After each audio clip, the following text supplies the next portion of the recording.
नमस्कार दोस्तों, मेरे चैनल बी जॉनसन का फिर से बहुत बहुत स्वागत है। बहुत सारे सब्सक्राइबर ने हमसे सवाल किए हैं कि कोर्ट की प्रोसीडिंग अभी तक क्यों नहीं चालू हुई है, कब ये चालू होगी, कितने दिन के बाद ये हमको देखने को मिलेगा हमारी प्रोसीडिंग चालू, क्योंकि बहुत सारे लोगों का बहुत सारी समस्या है। किसी को टाइटल सूट से रिलेटेड समस्याएं हैं, किसी को एनआई एक्ट से रिलेटेड समस्याएं हैं, किसी को गवाह देना है, किसी का आर्गूमेंट पे केस अटका पड़ा है।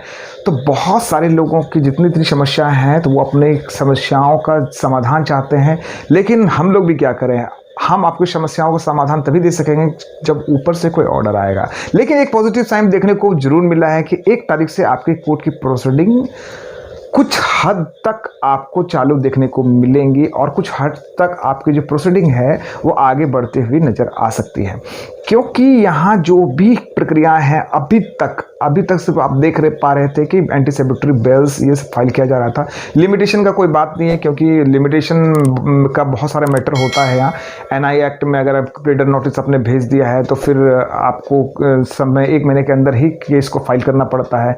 तो कहीं पे लिमिटेशन का अगर बात है, किसी को WS फाइल करना है तो उसका भी एक लिमिटेशन होता है, उस समय उसको फाइल करना पड़ता है। तो यहाँ लिमिटेशन बार्ड नहीं होगा, क्योंकि कोर्ट के नॉर्म्स के अनुसार अगर पैंडेमिक सेशन में किसी प्रकार का लिमिटेशन बार्ड होता है तो उसको बार्ड नहीं माना जाएगा और आपका लिमिटेशन बार्ड नहीं होगा और अपने प्रक्रियाओं को आप चालू भी रख सकोगे। रही बात अभी का जो प्रक्रिया है वो क्या चल रहा है, तो वही एंटीसिपेटरी बेल्स ये सब देखने को मिल रहा है। पिछले बार जब फर्स्ट वेव आया था तभी आपको वही एंटीसिपेटरी बेल्स देखने को, बीच में है ना कोर्ट को खोल दिया गया था।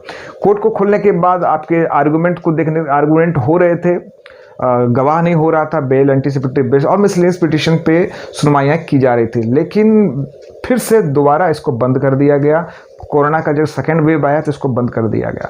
अभी अगेन अगर आपको देखने को मिलेगा तो बस वही एंटीसिपेटरी बेल्स आपके आर्गूमेंट जितने भी जो मैटर हैं वो चीज़ आपको देखने को मिले, जो कि अभी भी चल रही है वर्चुअल मोड में। क्योंकि जो भी प्रक्रियाएं होंगी अब वो सिर्फ वर्चुअल मोड में ही होंगी। और अब फिजिकल जो कोर्ट्स हैं बीच में कुछ दिन के लिए चालू तो किया गया था, लेकिन एक दिन यानी कि अल्टरनेट डे को देखते हुए कि एक दिन फिजिकल कोर्ट, एक दिन वर्चुअल मोड में कोर्ट, लेकिन बाद में फिर इसको टोटली वर्चुअल कर दिया गया।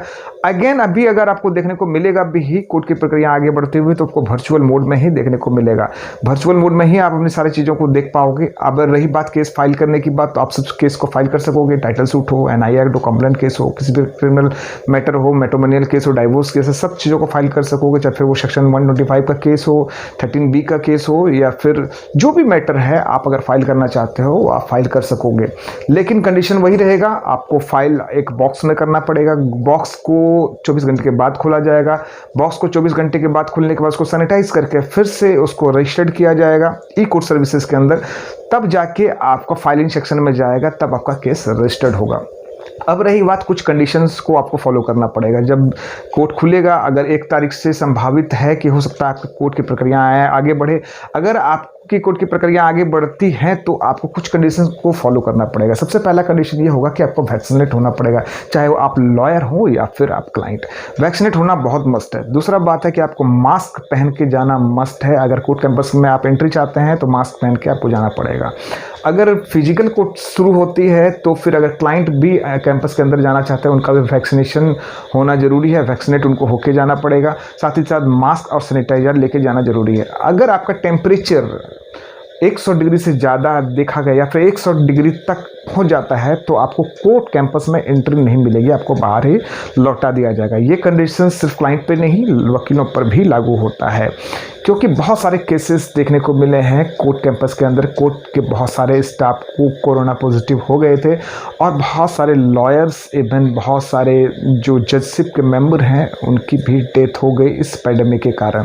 तो प्रिकॉशंस के लिए बहुत सारी सावधानियां आपकी बरतनी पड़ेगी और आगे अगर आप प्रक्रियाएं चाहते हैं तो आपको सेफ्टी नॉर्म्स को अपनाना पड़ेगा, तभी जाके आप आगे प्रोसीड कर पाओगे कोर्ट को लेकर। दोस्तों आशा करता हूँ मेरी जानकारी आपको पसंद आई हो। अगर आपको मेरी जानकारी पसंद आई है तो मेरे चैनल को लाइक, सब्सक्राइब और शेयर जरूर करना, ताकि आपको मेरे द्वारा बनाई गई प्रतिदिन नई वीडियोस देखने को मिले।